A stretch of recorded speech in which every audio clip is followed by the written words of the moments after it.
As she says, I have just finished my VC exams a couple days ago, and let me tell you, I don't know what's more difficult, the rigours of Year 12 or living with these stiff joints that I have. I mean, don't get me wrong, it's definitely been a close race for a while, but I'm actually somewhat glad to say that school has given me more grief in recent months than my arthritis. But that has not always been the case. Good evening, ladies and gentlemen, distinguished guests. My name is Sam Squires. I'm a 17-year-old student, just recently graduated from Haileybury College, and I have juvenile psoriatic arthritis. My arthritis started in early 2014, and I was scheduled to participate in the annual house cross country for my school. Now, like any caring mother would, my mum thought I was just using sore knees as an excuse to get out of running laps on a 40-degree day. And thinking back on it now, I kind of wish I'd used that excuse in earlier years. But this time, it definitely wasn't an excuse. I really couldn't run. Over the next few days, my symptoms progressively got worse and spread to all my other joints, and we both realised that this was a bigger problem than just sore knees. And so off we went to the emergency room and waited all day, completing lots of different tests in order to figure out just what was going on. And when I was told that they thought that I had juvenile arthritis, I was confused.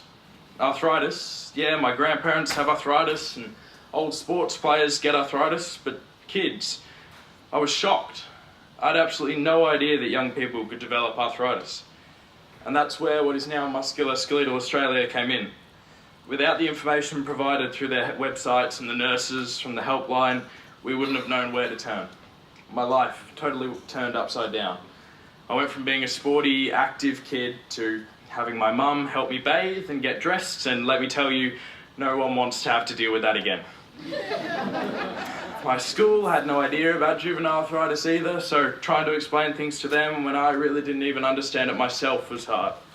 I understand that MSK are now developing a range of resources for schools, and I know from experience that these would have been so useful in helping teachers understand what is truly going on.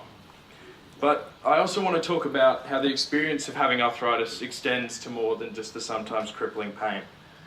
When I was first diagnosed, I spent a significant time away from school, and as a kid that actually really loved going to school and learning and being with his mates, this was really tough. As the months passed and I started to be well enough to return at least part-time to school, I felt as though I was basically the new kid. I'd been put on a steroid treatment, so I returned overweight, which didn't help with my confidence. I wasn't aware of any of the content that we were covering in class, and I remember in Year 9 I failed my first ever test and was so embarrassed I don't even think I've told my parents to this day.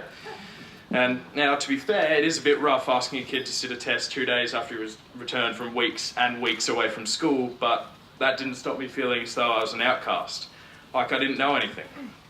There was, of course, the constant questioning of where I'd been and what had happened, and as you can see from me giving a speech tonight, I was very happy to share that because I love being the centre of attention.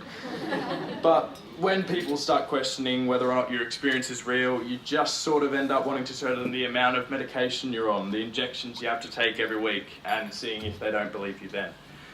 And that's what I want to leave you with. The fact that the experience of arthritis is so diverse. It's not just an old person's disease. It affects kids, and it affects really little kids, much younger than me. It has so many different factors, and just because there may be no visible signs, it doesn't mean that people aren't suffering, both physically and mentally. I just want to end my speech tonight by thanking Musculoskeletal Australia for allowing me to tell you my story, and by encouraging you to continue to generously support them as a charity, as they seek to improve the quality of life of all of us living with these conditions. Thank you.